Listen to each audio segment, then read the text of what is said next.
Conectados con la selva, un espacio para compartir todo aquello que une nuestras raíces. Con Juan Peña, Rick Navarrete, quien les habla, Mónica Pacheco.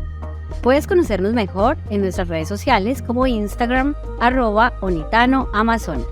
Hola a todos y bienvenidos a nuestro segundo podcast de Conectados con la Selva.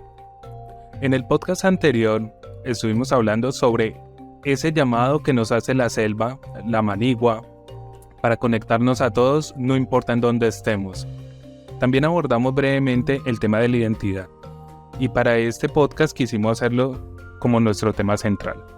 Así que bienvenidos a nuestro podcast sobre la identidad en la selva. Bueno, y aquí estamos con nuestro equipo habitual. Mónica, ¿cómo estás? Súper bien, Juan, gracias y saludos a todos los que nos escuchan o nos están viendo.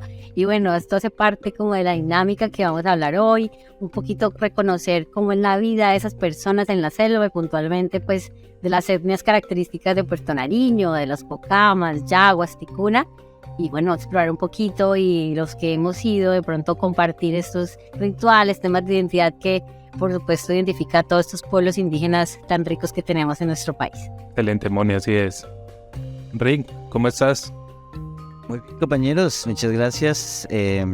Pues una nueva vez súper motivado, súper entusiasmado. Ahora pues hablando de este tema de la identidad tan grande, tan amplio, ¿no? Que es este conjunto de características propias, no solo de una persona, sino de un grupo de personas que pues permite distinguirlos al resto. Entonces pues chévere, vamos a ver cómo resulta esta disertación. Bueno, y sin más preámbulos, entonces empecemos a trabajar en este tema. He encontrado una definición muy interesante del filósofo Hegel que establece que el proceso de identidad es identificarse como una autoconciencia. Y en ese proceso de autoconciencia nos invita a ir sin necesidad de suposición o de anterioridad. En otras palabras, sin la necesidad de pasado. Eso quiere decir que ese proceso de identidad se va construyendo de acuerdo a las vivencias que tenemos en este momento, en el momento presente. Muy bien, ese es un asunto filosófico muy interesante, ¿no? Pues porque como Hegel lo describe, es autoconciencia, o sea, el conocimiento de sí mismo, ¿no? Sin embargo, es un proceso cognitivo que depende de una relación ideal, pues implica una especie de dualidad entre el sujeto y el objeto, ¿no? De quien lo concibe y qué concibe. Entonces, para este autor, yo creo que para conocer es preciso que se sepa, que se conozca ese sujeto y ese objeto, ¿no? Ahí hay como esa moneda con esas dos caras, ¿no? Ese es el problema, pues, filosófico que nos presenta este señor Hegel. Sin embargo, la identidad, pues, más allá desde ese siglo XIX, donde sale este tipo de disertaciones en psicología y en filosofía, hasta ahora pues vemos que es un tema muy, pero súper discutido, y podemos definir diferentes tipos de identidad, ¿no? Tenemos pues la identidad que tal vez vamos a abordar el día de hoy, que es la identidad cultural, pero también podemos hablar de una identidad nacional, de una identidad personal, ¿no? Cada uno de nosotros se identifica y quiere pues también manifestar de diferentes formas esa identidad, y un asunto pues que ha causado un poco de escozor, ¿no? En algunas partes de la sociedad, que es la identidad de género, ¿no?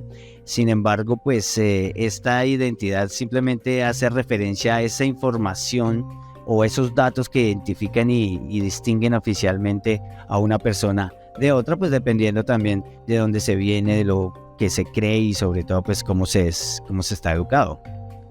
Total, o sabes que hablando puntualmente de la selva, de una me acuerdo como cosas impuestas o por investigaciones que se han cambiado. Por ejemplo, la palabra directo, pues ya para entrar como en materia, la palabra chagra, que inicialmente le decían es chakra, no sé si sabían, chakra, Sí. Pero gracias pues como a todos estos diferentes procesos de investigación, pues se han reemplazado por chagra, pero eso es un término de un origen cocama, la palabra chakra, pero vienen investigaciones, nuevos procesos, entonces cambia un poquito hasta esa identidad del lenguaje, y también es algo hasta tan sencillo que la gente de allá también se confunde, pero bueno, ahí estamos pues como en este proceso, como decís vos, de la doble moneda, y hay que saber identificar pues como hasta qué punto también estamos cambiando hasta un lenguaje, un proceso de identidad Absolutamente. también, y pues ahí estamos como en esa tarea. Absolutamente, la primera vez, por ejemplo, Moni, déjeme interrumpirla ahí, cuando yo llegué y escuchaba ese chakra, pues yo me imaginaba pues los chakras espirituales europeos y asiáticos, exactamente, y exacto, lo podríamos comparar con esta teoría hegeliana que nos dice que es el objeto el que nos da a nosotros lo que nosotros referenciamos o entendemos, ¿no? Con una simple palabrita, ¿sí? Y eso lo podemos hacer parte de nosotros, de lo que somos o no. Sí, ya depende pues de nuestra experiencia, de nuestra enciclopedia anterior. Pero sí, yo creo que deberíamos de una vez quedarnos en esa identidad cultural, que son esas características propias de esa cultura o de ese grupo, pues que permite que los individuos se identifiquen como miembros de ese grupo, y también pues dentro del mismo se diferencian del resto, ¿no? Que también está compuesta pues por múltiples elementos como las tradiciones, los valores, las creencias, características pues de las determinadas culturas que allá dentro de las comunidades amazonenses, aunque de alguna manera son la misma, dentro de ellas tienen diferencias y tienen pues manifestaciones interesantísimas, pero que dentro de ellos mismos, ¿no? Por ejemplo, el asunto de los clanes, siendo desde la misma cultura, de la misma comunidad, ellos se dividen en clanes y cada uno de acuerdo a su clan tiene pues un rol dentro de esa comunidad. Eso me parece a mí súper interesante, ¿no? Y también hay jerarquías, pues tal vez más adelantico hablaremos de esas jerarquías con las que ellos mismos se identifican, ¿no? Que pudimos nosotros allá A mí me parece conocer. increíble todo lo que una palabra puede detonar. O sea, y el árbol tan grande de todas las opciones por las cuales uno puede tratar un mismo tema.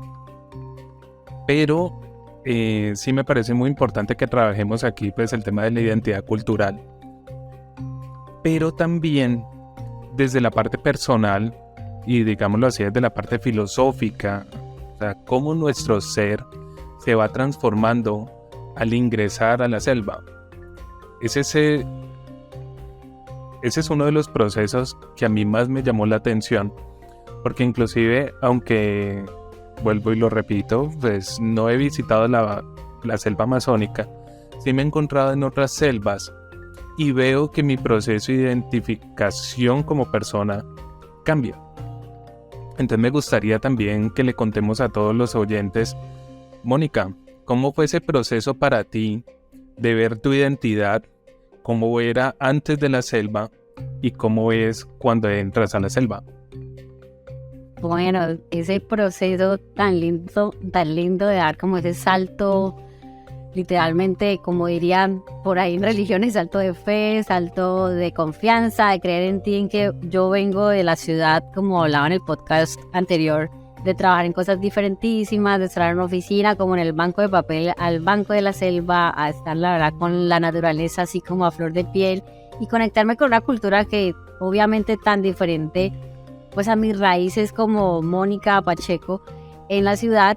Sin embargo, me sirvió mucho como esa conexión que tenía desde niña con la naturaleza, que mi papá como me inculcó sin querer queriendo, y seguramente como por allá unas raíces pasadas que ya no sé, cada uno con su tema de cosmovisión en cuanto a cuando tú llegas a un lugar y te conectas por cosas de forma natural. Entonces yo sentía también como, yo aquí ya he pisado este lugar en visiones, en vidas pasadas, y era un poco raro.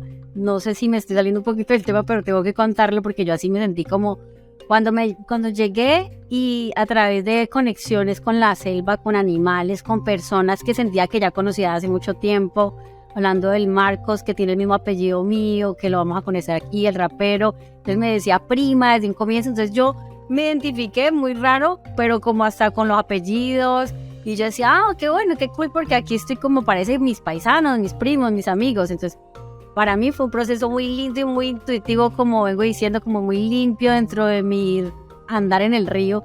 Cuando me metía a bañarme con los niños, era como que me hicieron parte sin querer de su comunidad. Entonces, pues yo, como quien dice, solita me despojé de lo que venía, de ese ego, porque al final todo lo que traemos como del mundo, de la ciudad, de otros procesos como personales, es como un ego muy alto. Entonces uno llega y dice, no, vení, aquí estamos tú a tuyo, aquí empiezo a hacer lo mismo tuyo, acá no tenemos baño, ok, whatever, vamos a estar en el baño tuyo, y eso es como tu cultura, pero yo soy la visitante y yo me adapto porque si quiero estar ahí, pues soy una más del clan.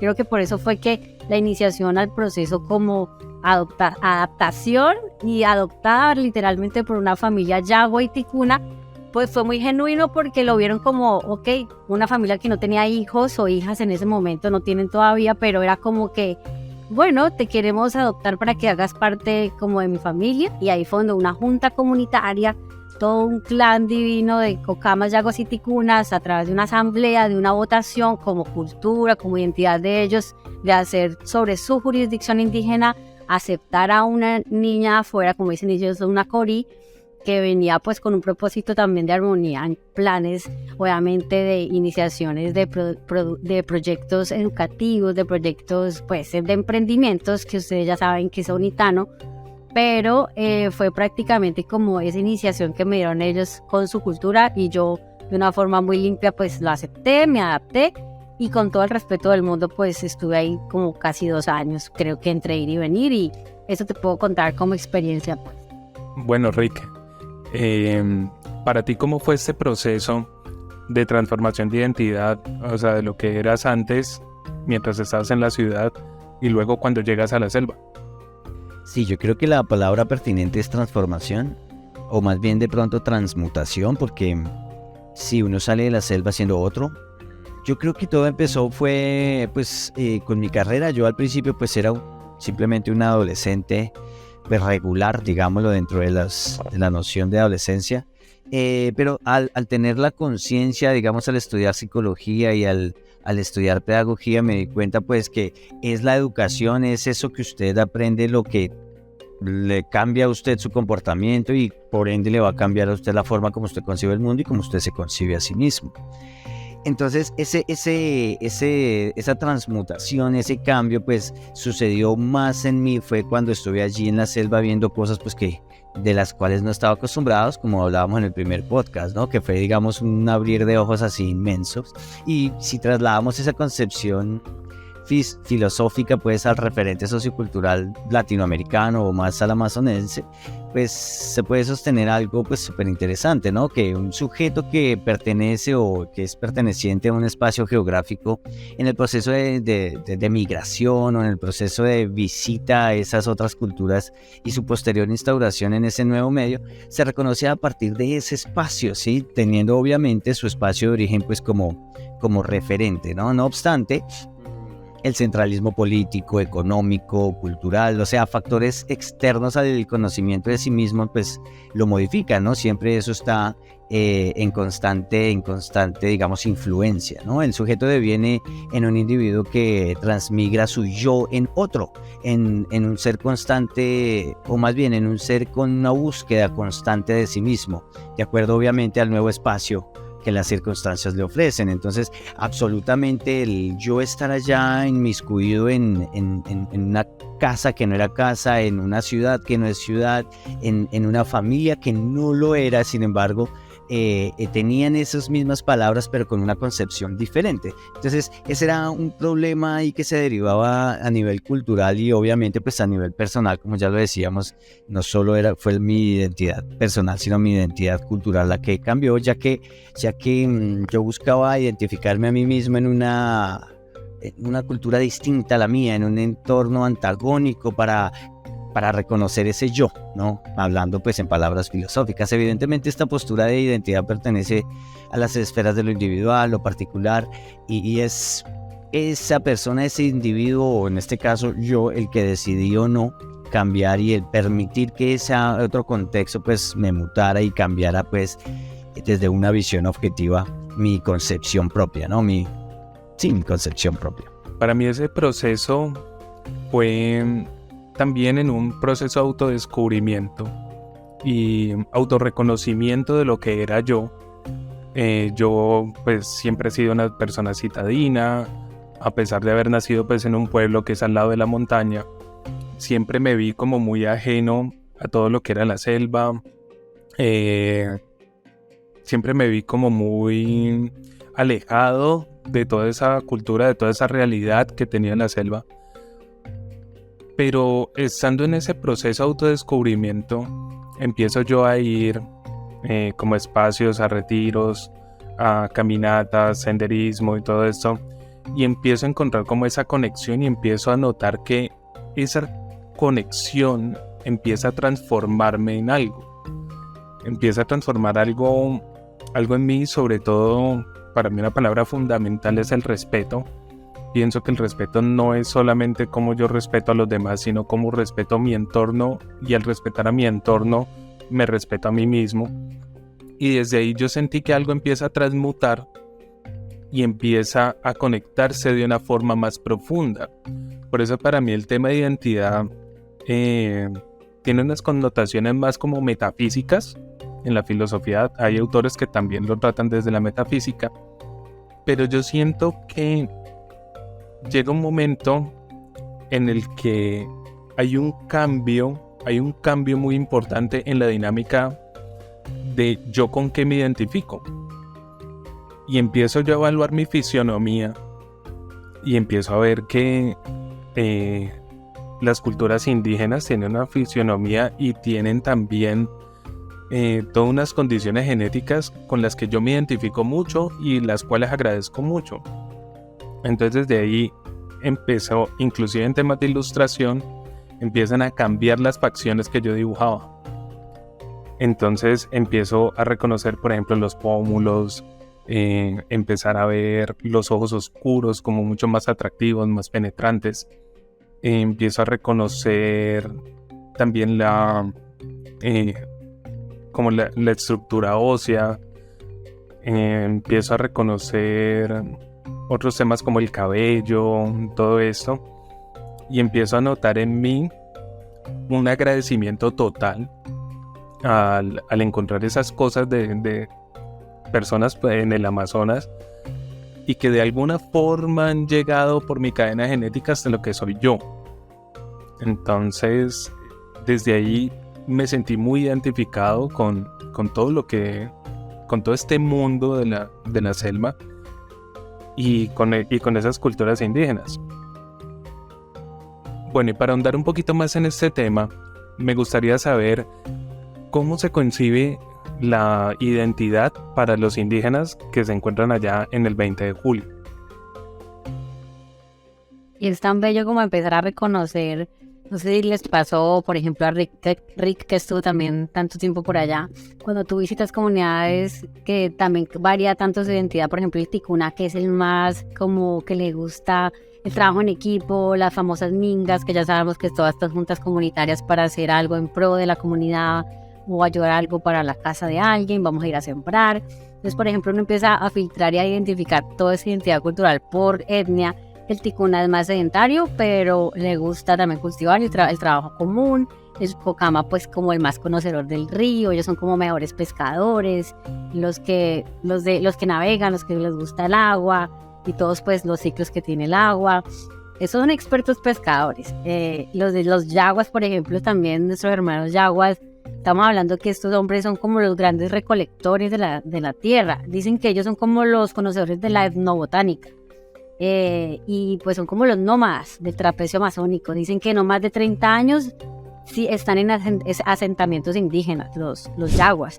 Entonces nada, pues está increíble cuando uno también desde allá empieza a vivir como esa identidad por etnia, y pues que somos un montón. Apenas estamos hablando de 3 que habitan y predominan en Puerto Nariño, como ese pueblito mágico que ustedes saben que está ahí a unas horitas pasándose el río Amazonas desde Leticia.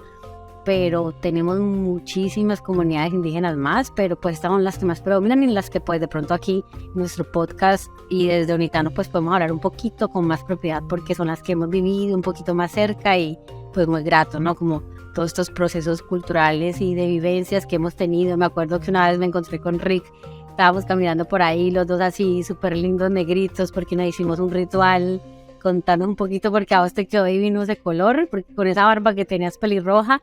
Y bueno, sí, resaltaba un montón. A mí me lo hizo, me acuerdo, Mamá Rosa en un ritual de luna, y quedamos así bellísimos con ese fruto de la selva que pinta, que uno dice increíble todos los colores que da la selva, de los colores fluorescentes hasta una tinta que tú lo haces y pues te genera como esa reacción como repelente también hacia los mosquitos, que se dice pues que también con el hombre se camuflaba en sus tiempos en la selva para hacer sus correrías y les daba fuerza.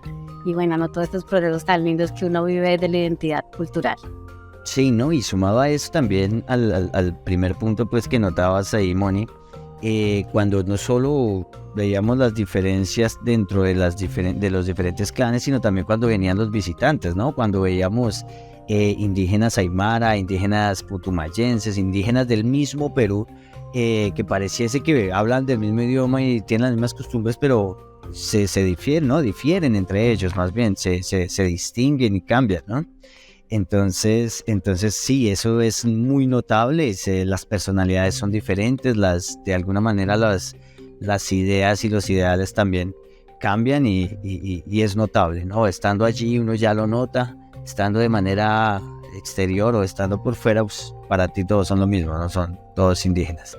Y la otra, para el segundo puntico, ya que hablas del huito, recordemos también pues que el huito. La palabra ticuna es eso, ¿no? Hombre oscuro, hombre de la oscuridad. Entonces ese ritual tan bonito de limpiar tu piel, de limpiar pues tu aura con este fruto tan oscuro que dura como una semana, ¿no? Que dura de 5 a 8 días. Pues depende de lo que te bañabas en la selva, no sé. Ajá. Sí, también, ¿no? Y depende pues del sudor y bueno, de todo tipo de dinámicas. Sí, señora, bueno, chévere recordar todas esas experiencias, ¿no? Increíble como pasa el tiempo y uno empieza a recordar y le dan ganas de conectarnos más a la selva. Definitivamente hay que volver, hay que enlazar a todas estas personas que nos escuchan a que de verdad conozcan la cultura de esa forma rica, de esa forma auténtica, natural, donde vas y te sentás de verdad con la abuela que te haga pues el famosa patarasca, con las nativas que saben de verdad de las cocinas tradicionales, y que también podamos hacer un ritual de una forma auténtica, no solamente por moda, whatever. Ya ustedes saben que ese tema también sea como se ha producido un poquito como impacto también en que la selva también hay que cuidarla, entonces también hay que cuidar lo que tomamos, lo que estamos también sembrando, porque también veo que hay mucha forma de que se está como malgastando como todos estos recursos naturales, en la parte artesanal, que vemos que también que como identidad, obviamente ellos son artesanos y qué lindo que hacen sus artesanías. Acá tenemos atrás, por ejemplo, una máscara y que nos las traemos como una representación linda y digna de la cultura de ellos,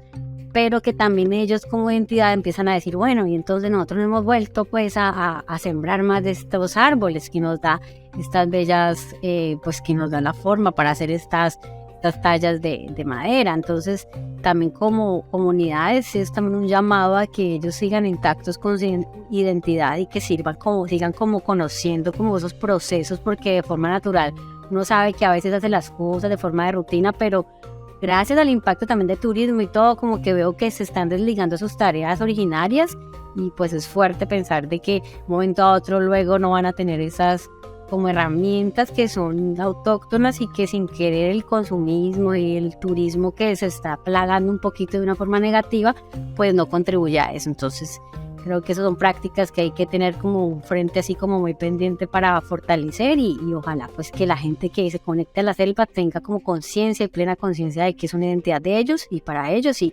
cuidarla y hacerla con mucho cuidado y respeto. Esa idea tan importante pues que Moni está ahí desarrollando. Como bien sabemos, pues volviendo a la identidad, pero ahora pues más centrados a la identidad indígena, pues esta identidad indígena no se reduce solamente a la autodescripción individual, soy indígena, pues que él se autoentiende y se autoconciba como indígena y lo manifieste, sino que se da en contextos históricos, políticos y culturales pues específicos que siempre van cambiando, ¿no? Que están en constante movimiento.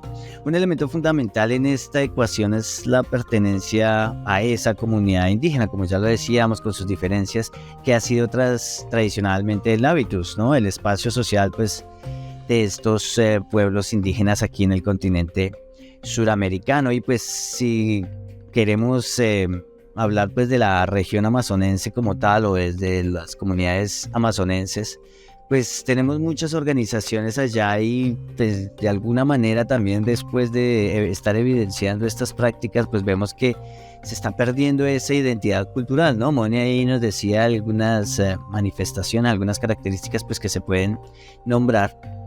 Y pues es evidente que entre los niños y los jóvenes es un hecho preocupante, ¿no? Porque la educación es una parte esencial en la preservación de cualquier cultura, y la etnoeducación, que vamos a hablar más adelante, pues de la etnoeducación, juega un papel vital para ayudar a transmitir y a mantener este conocimiento, ¿no? Las creencias, los valores, el idioma de estas comunidades indígenas. Lamentablemente, la falta de acceso a esta educación o más bien a una educación de calidad ha provocado una disminución de estos conocimientos tradicionales sobre todo en las generaciones más jóvenes, ¿no? Esto ha provocado una alarmante erosión de esa identidad étnica o cultural de estas comunidades. Tal vez una de mis ideas, de mis emprendimientos en este podcast y en esta investigación pues que nos estamos forjando nosotros como comunidad, como unitano, es uno llevar a ellos esa conciencia, puesto que tal vez nosotros ya tenemos esa conciencia y que debemos preservar. Y dos, de alguna manera a través de manifestaciones artísticas, manifestaciones pues que vengan desde la propia cultura de ellos, se mantenga y digamos se garantice esa identidad propia, ¿no? No que sea una identidad pues ahí monstruosa, híbrida con otras culturas pues que llegan, como le decía Moni, con ese turismo que vaya pues a modificar y de alguna manera pues deja su huella allí, ¿no?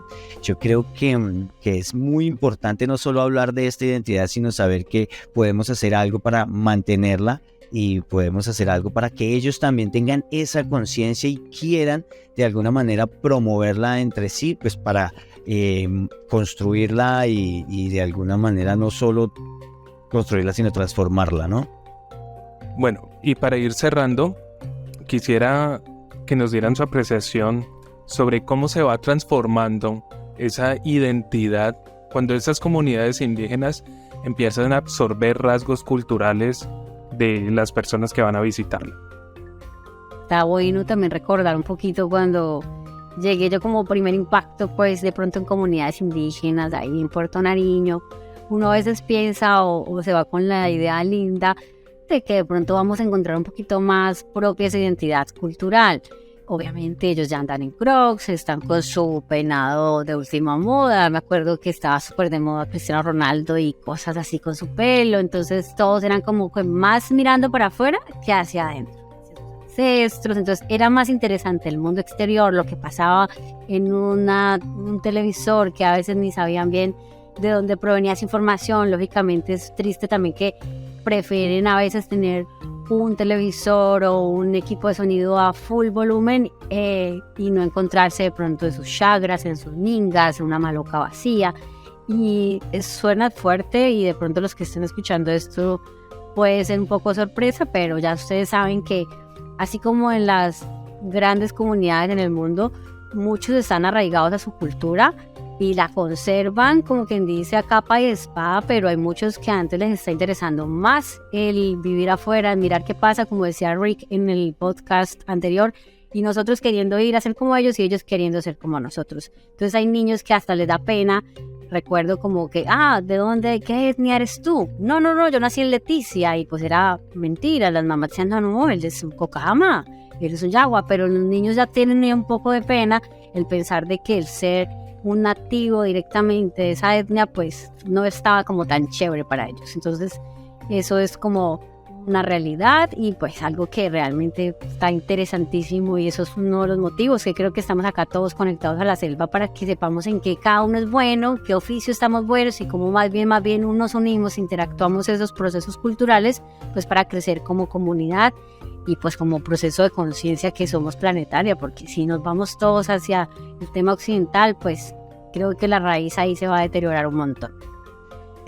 Pues sí, Moni, a mí me parece pues no solo un fenómeno real que no solo se está presentando por esta educación, digamos, deficiente, sino también pues por la inclusión pues de estas tecnologías y de que sobre todo los chicos, ellos quisieran más bien ver sus partidos, participar pues en las redes sociales. Ellos prefieren pues estar haciendo sus videos, pues esta cosa que yo llamo revolución del TikTok, yo creo que eso está cambiando completamente las conciencias pues, de los jóvenes y más aún de estos jóvenes indígenas o estos jóvenes que hacen parte de estas culturas.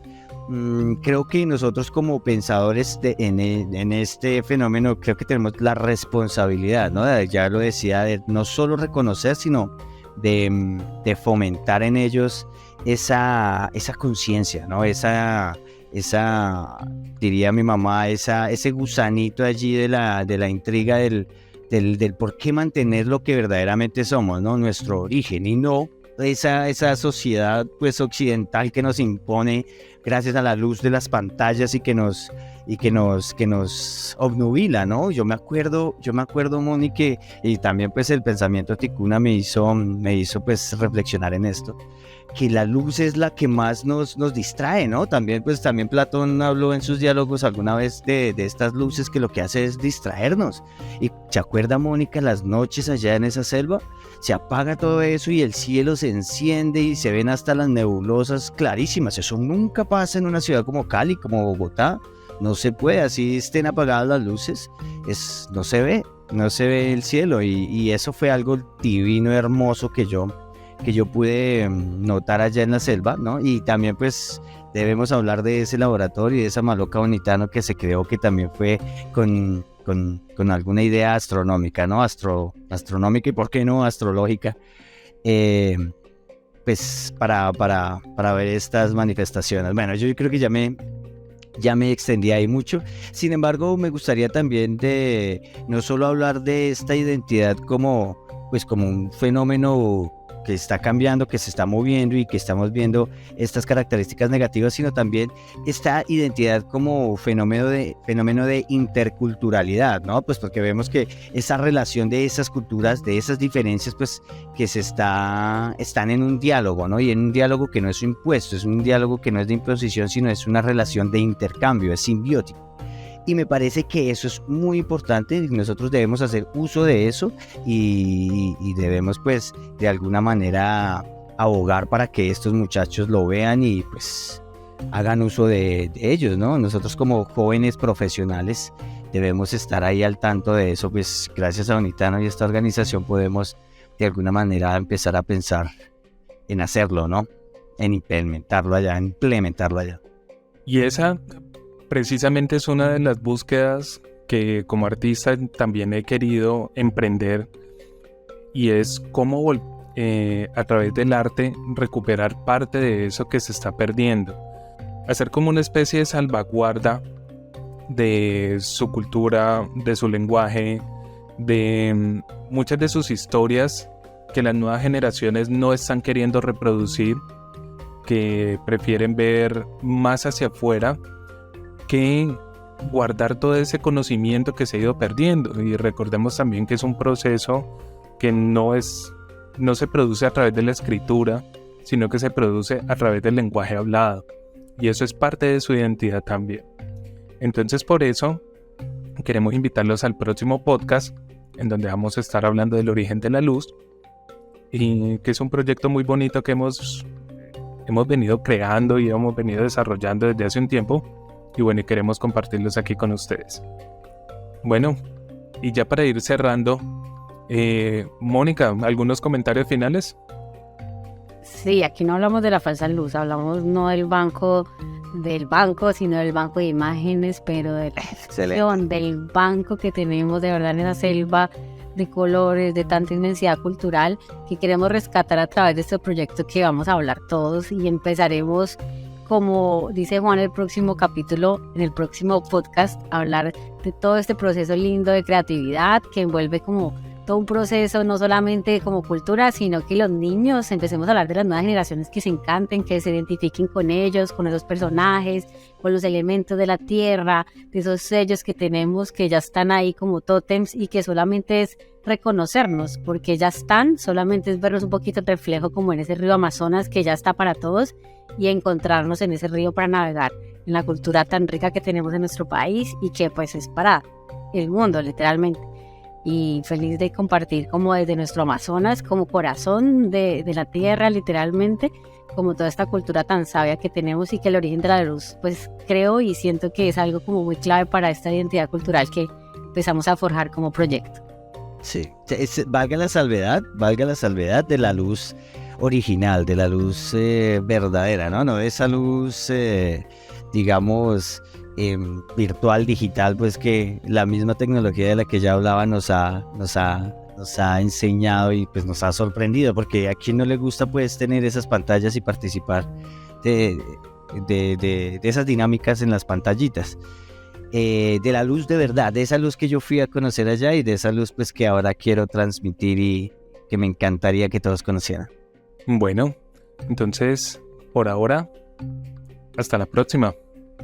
Muchísimas gracias a todos y esperamos pues escucharnos y vernos en otro espacio, y no olviden pues visitar todas nuestras luces artificiales, puesto que allí es donde nos estamos moviendo por ahora, y esperamos pues también sea una puerta y una ventana pues para que ustedes lleguen allí al Amazonas a través de nosotros y nos ayuden pues en esta empresa tan hermosa que es pues la unidad, que es Onitan. Realmente los abrazo desde lejos, pero conectados a la selva.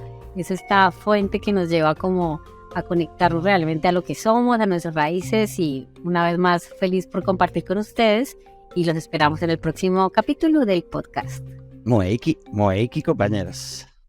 En nuestro próximo podcast estaremos hablando del origen de la luz. Conectados con la selva, un espacio para compartir todo aquello que une nuestras raíces. Con Juan Peña, Rick Navarrete y quien les habla, Mónica Pacheco. Puedes conocernos mejor en nuestras redes sociales como Instagram, @OnitanoAmazonas.